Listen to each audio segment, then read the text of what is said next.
Hey Comets, your favorite librarian here with today's Read Aloud. Our story today is Mousetronaut. This story is written by a real-life astronaut. His name is Mark Kelly, and it was illustrated by C.F. Payne. So this is a partially true story, and after I finish reading, stick around and I'm going to tell you a little bit more about how this story came to be. I hope everyone listens, but 4th and 5th grade, this is your NTI story for today. So you are the ones who, after I finish reading, need to fill out that Google form that is in the comments for your library NTI work this week, okay? The space shuttle is set for launch, and the astronauts are doing their last-minute training to prepare for the mission. NASA is sending along some special guests for this flight, and they're training too. One mouse is smaller than all the rest. His name is Meteor. The other mice know he won't be chosen for this important mission. But someone has an eye on Meteor, and he's impressed with the little mouse's hard work. The shuttle commander announces that 6 mice will be selected for the flight. He picks 5 of the biggest, strongest mice. But for the 6th spot, to everyone's surprise, he chooses Meteor. All 6 are taken to their new home, a special cage called the Mouse Hotel. The other mice are nervous as the countdown begins, but not Meteor. 10, 9, 8, 7, 6, 5, 4, 3, 2, 1, liftoff!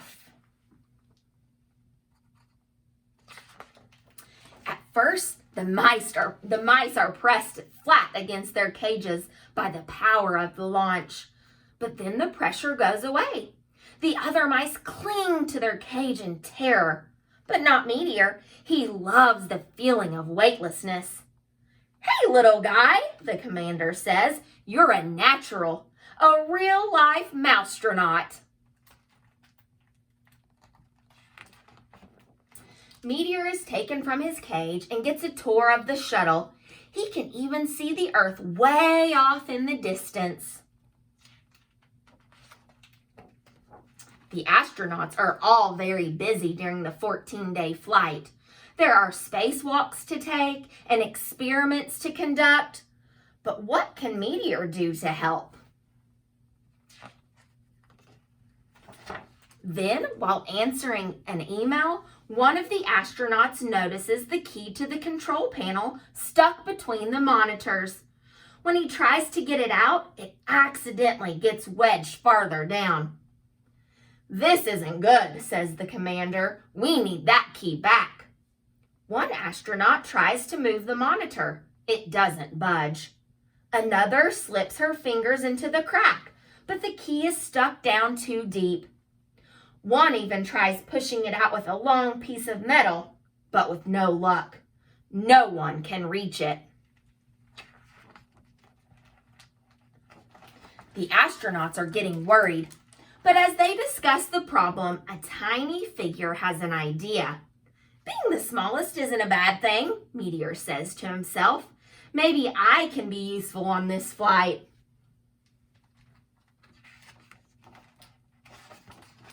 Meteor squeezes his way into the crack. The space is dark and crammed, but Meteor spots the key and tugs at it with all his might. "Hey, look at that!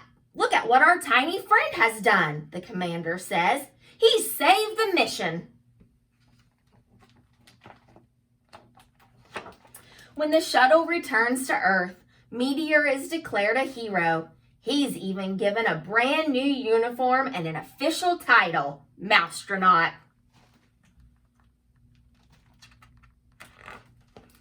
All the astronauts cheer and applaud, but Meteor is already thinking about his next big mission.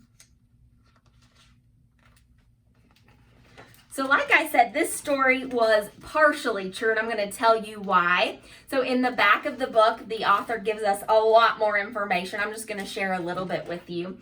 But the astronaut Mark Kelly On his first flight with the Space Shuttle Endeavour, they had 18 mice aboard that flight with them.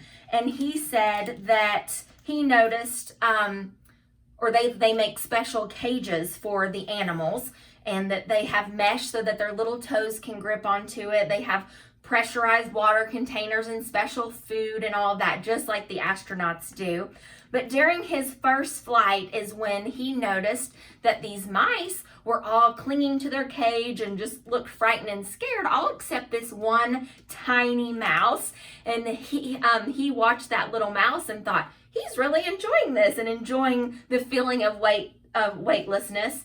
So he started to think about that mouse and about him being a part of the crew, and that gave him the idea for this story. So he says that the mouse on the space shuttle stayed in his cage, unlike this story where he got to come out and explore the shuttle. So that was a little bit different. But he said this experience is the partially true part of the story when he flew on his first mission in 2001. So this is a cute little story, and I hope you all enjoyed it. And 4th and 5th graders, just don't forget to fill out the Google form in the comments below. Hope everyone joins me for tomorrow's Read Aloud. Bye.